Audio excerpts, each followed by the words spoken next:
just took a turmeric shot. You ever have one of those weeks where things just keep going wrong? I just had one of those weeks. I'd been the type of person who believed in manifesting and miracles, but for about the 2 years before I got my CDL, I was not that person. I couldn't find that person. My younger sister sent me a video of this really vibrant woman, and she said she reminded her of how I used to be. And I told her I felt like I'd lost myself and I couldn't find her. And this week, it was the first week I felt like I finally found that person. I finally found her again. So if you are going through a hard time right now, keep going. You know, the other side, it gets better on the other side. It gets better. Let me tell you about this week. Story time. Hey, Play Cousins. So this is my first week back in the truck, and I got stories to tell. So before even getting back on the truck, the whole reason for me taking time off was because I needed to get the last of my things out of New York into Georgia. That failed because I used a friend of a friend's moving company, and they showed up with a minivan, y'all. I told them I had 25 boxes and an adult bike, and these children showed up with a minivan. Needless to say, all of my things did not make it to Georgia, but that's a whole other story time. So I finally get back to the truck, and I am 5 minutes away from where I need to pick up my load from Georgia to get it here to Pennsylvania. 5 minutes away. I'm around the corner from where I have to pick up. So great. I get to the truck a couple hours early because I have groceries, so I want to unpack my groceries, put my bedding back on, la-da-da-da-da. So I get back to the truck. It's hot. It is hot in Atlanta on Monday. I get back to the truck and I go to start it, and it won't start because I've made another rookie mistake. I turned the truck completely off, but not from the main. There's a main switch that's by the driver door. I should have turned that off. I just keyed it off. So the battery just was dead.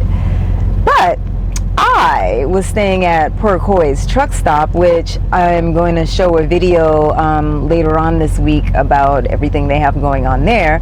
And one of the things is there's a mechanic usually there working on people's trucks.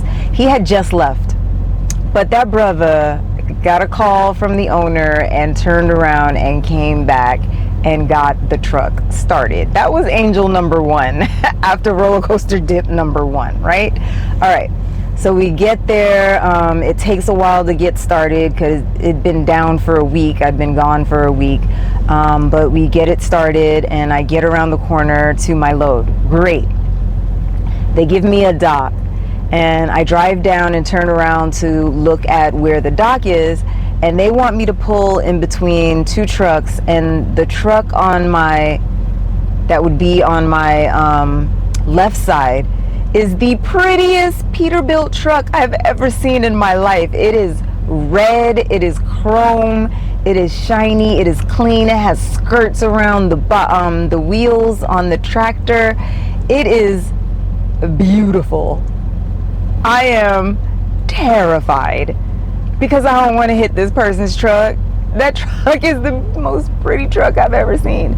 So I'm getting myself set up to back into the dock, and this older gentleman brother comes out, and he's like, you know, this is not too bad. There was one trailer that was in my way. If that trailer wasn't in my way, I'd have been fine. I'd have been A-okay.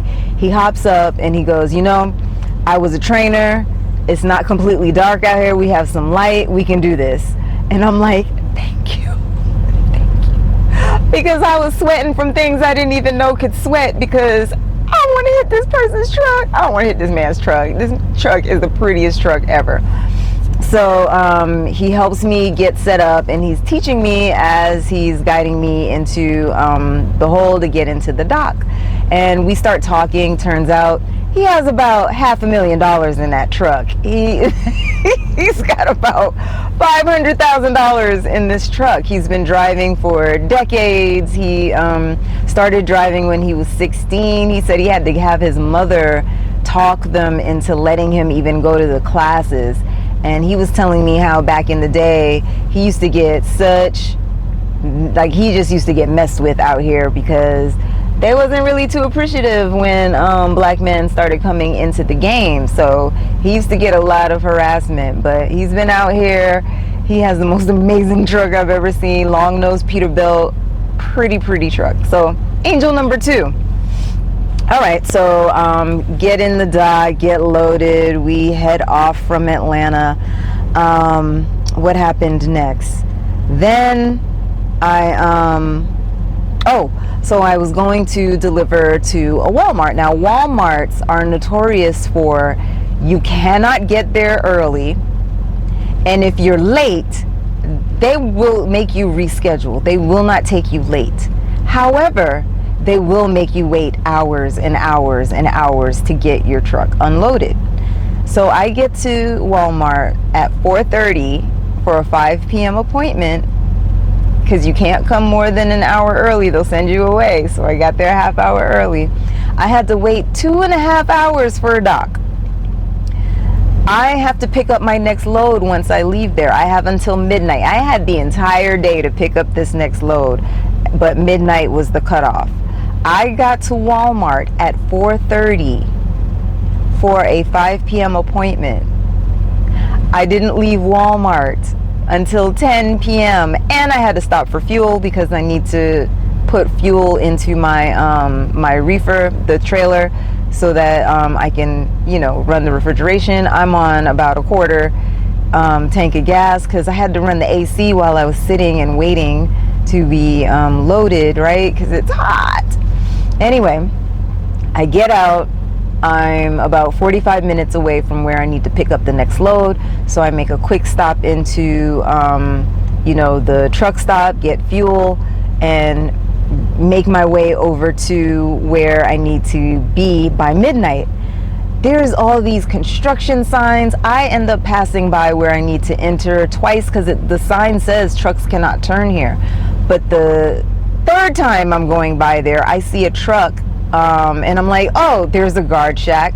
Guard shack is where we pull in to check in for deliveries or pickups. I see a truck, so I'm like, I can make a turn. I just couldn't make a turn that first right. It was like a second right, but there were all these cones and construction. It did not look like I should have been able to turn there. Anyway, so I turn in, come in behind this truck, and I pull in, and I'm like, thank God, it's like 11:30, right? I just made it.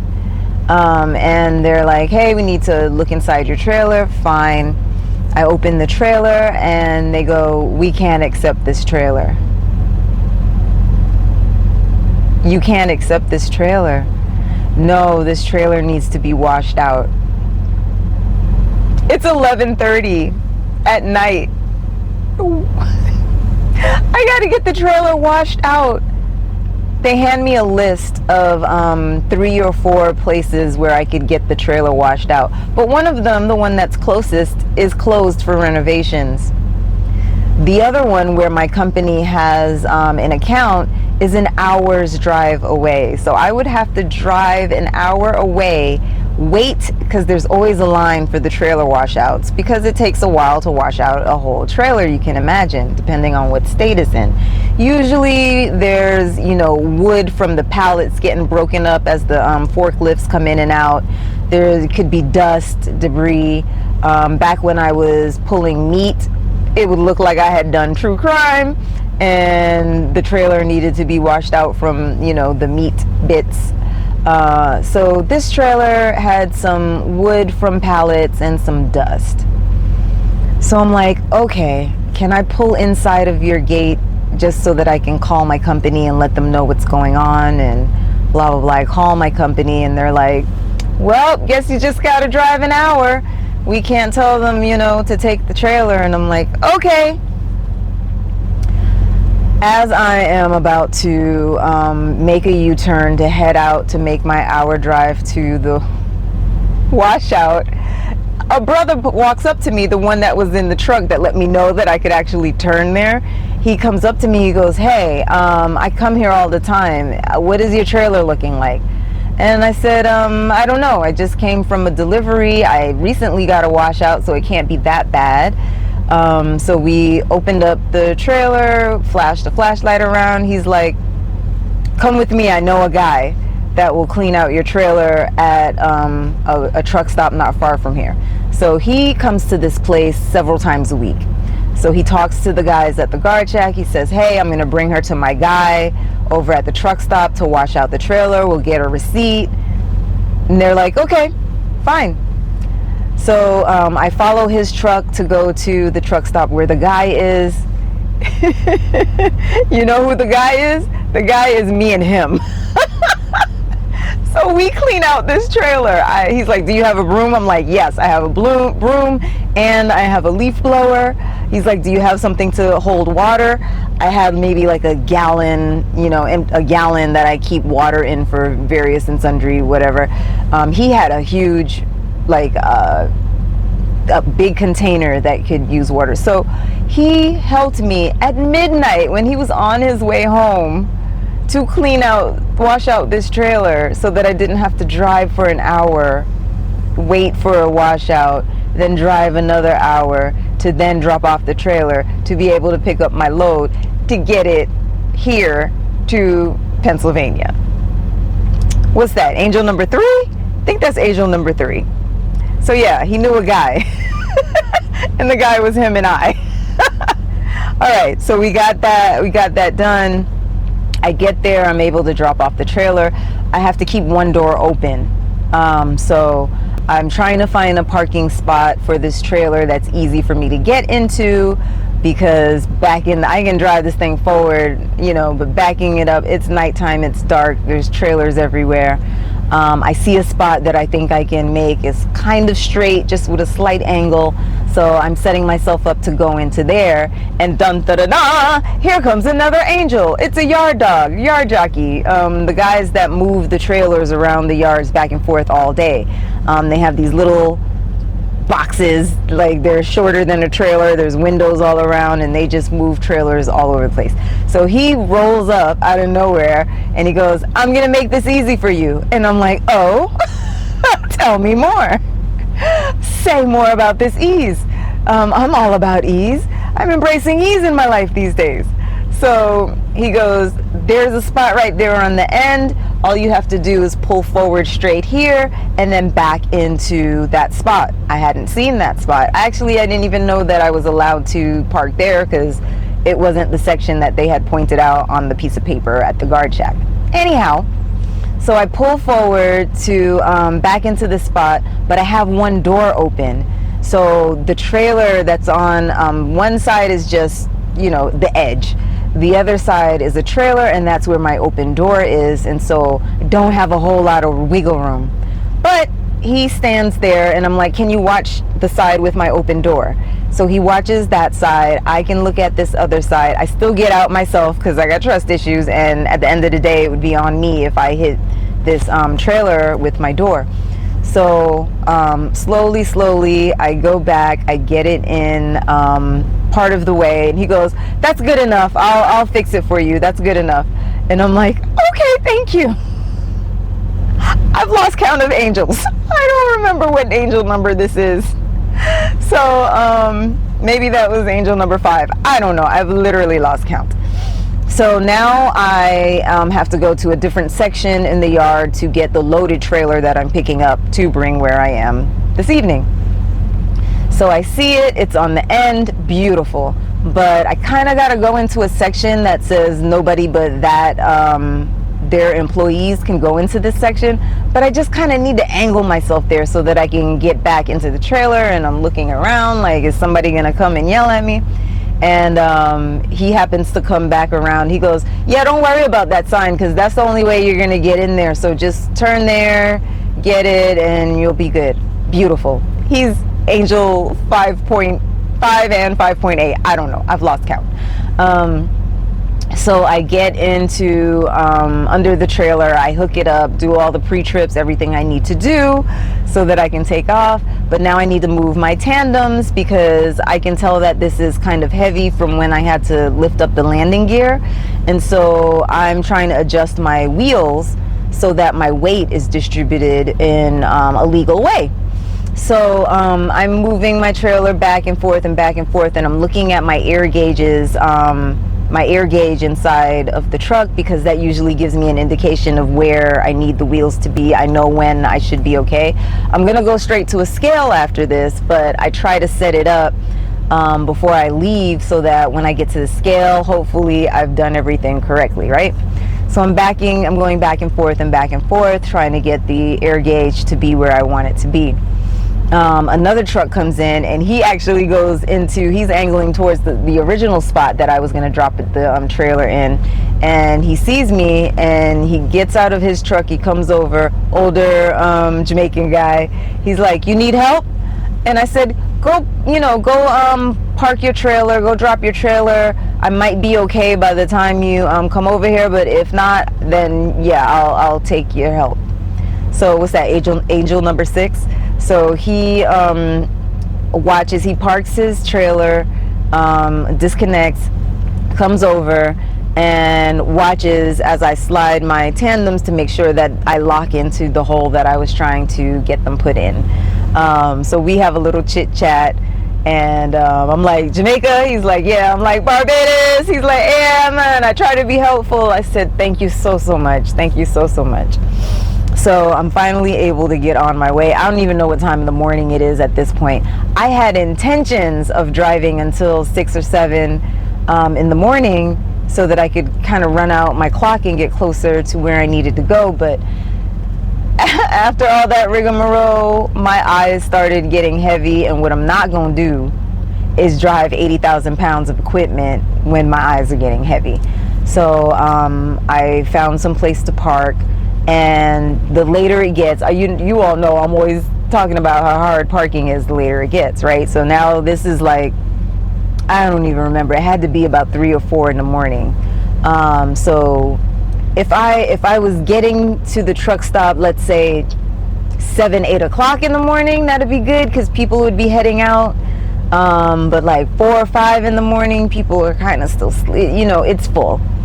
But the universe blessed me with a parking space that I could actually pull through. I didn't have to do any backing or any maneuvering. That's, I don't know, Angel 7, which wasn't even, it was just God, the universe, spirit. There was an empty spot that I could just pull through. Great. So, let's see. Yeah, so I'm in this huge parking truck stop that has this, lots of parking. I was able to find a space that I could just pull into, and they actually had breakfast biscuits. They had people cooking real food. So I go, and mind you, by the time I'm getting up, it's late afternoon. It's probably like 4 o'clock in the afternoon when I'm like, coffee, right? And I want a breakfast biscuit. It's not breakfast time. And one thing I know now is once I leave New York, you can't get breakfast 24 hours in most places. After 9:30, there's no more breakfast happening. They've moved on. So I'm like, can I have a breakfast biscuit sandwich? And she's like, I gotta call my mom. And at first I thought she was joking, but she seriously had to call her mom. So I'm waiting for her to call her mom to see if at 4 o'clock, 4:30 in the afternoon, she can, buzz out the breakfast ingredients and make me a sandwich. Do you think she was able to make me the sandwich at 4 o'clock in the morning when the grill has already been, turned over to lunchtime and probably heading into dinner, or not? I got my breakfast biscuit, okay? Because the angels are angeling, right? So I get my biscuit. Mom said yes. Thanks, Mom. Thank you, Mom. And so I'm driving, and I am heading along my way. I have to park again overnight, and I am having a hard time finding anything on my apps that says that places have available parking. So I find something that says there are some parks, right? So that probably means I'm gonna have to get creative. So I come into this truck stop and it's full. There are maybe 3 spots that I am unwilling to try, being tired and it being dark, and there being trucks in front of me, trucks beside me. I'm just, one of my mentors said that I don't get paid to back up at truck stops. I get paid to back into docks, right? And I would feel very foolish if I got into an accident at a truck stop, right? So I drove around a couple times. Mind you, this is the second night that I'm seeing a guy at 4 or 5 o'clock in the morning jogging around the truck stop.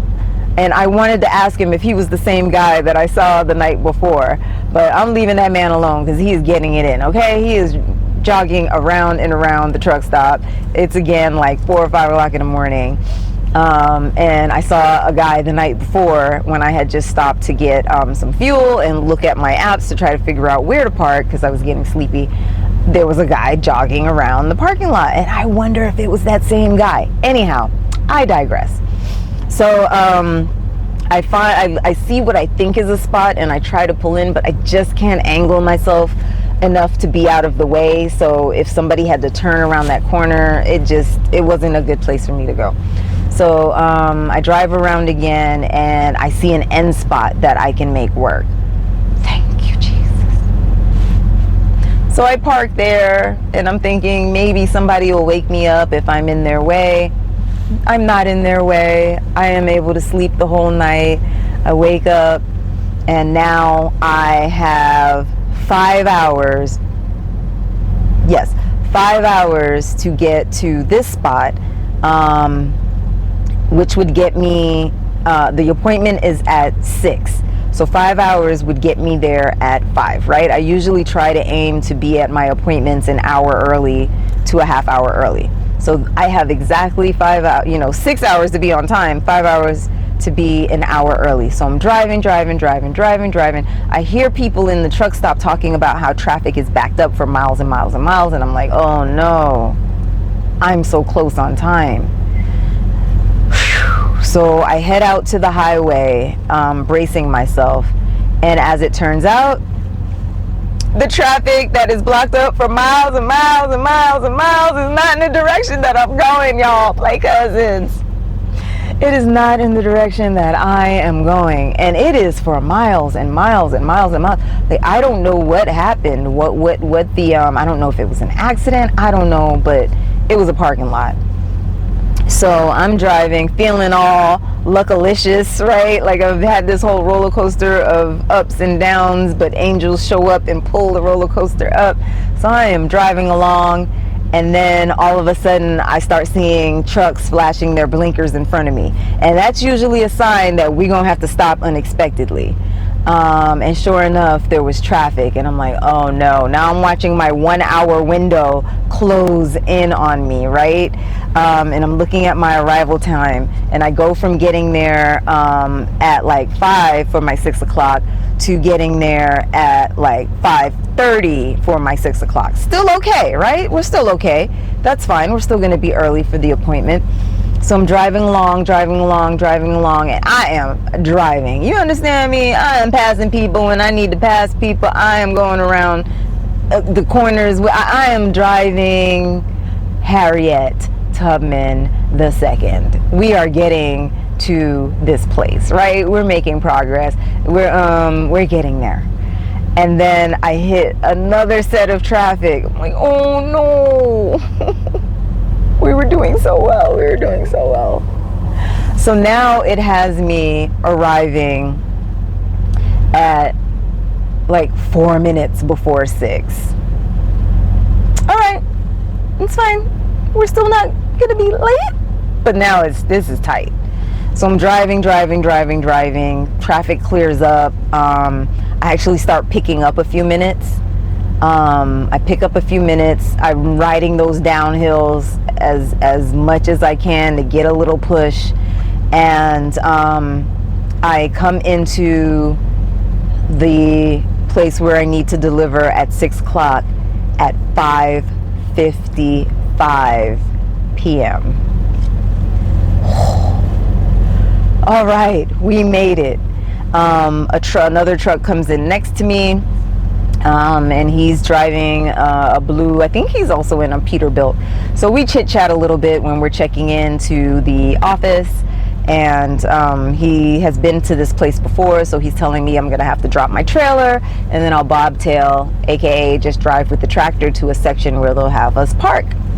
So sure enough, they give me a dock. They say the yard jockey is gonna pull the trailer out of my dock, and then I'll go into that dock, drop my trailer, and then pull over to bobtail. So I look, and it is, they need me to, like, say this is the space they need me to go in. There's a trailer here and there's a trailer here. I have to go in between these two trailers, and then across the way there's rows of trailers in front of me. This makes me nervous. So I go over to the guy that I had been chit-chatting with, and I say, hey, listen, I still get kind of nervous when I have to, go in between two trailers. If I need help, can I call you, holler? And he goes, yeah, no problem. So I start setting myself up to get into the spot, and he just comes out and starts to help me. And I get into the spot and get my little bobtail Harriet over to the parking section. And what was that? I don't know. Is that angel number 9 or 10? I don't know. But another angel. And so I'm sitting there and I'm like, whew. So he actually walks over to the truck, and I roll down my window. He's like, sorry to bother you again. And I'm like, I bothered you. You didn't bother me. You're fine. And he's like, just to let you know, they can take a while sometimes to unload you here, but it's okay. They allow you to park overnight. So he's like, I'm already getting comfortable. I look, he has no shoes on. He's like, because the first time I was here, I was sitting in the front seat, and I noticed nobody else was in the front seat. They were already in the back of their cabs.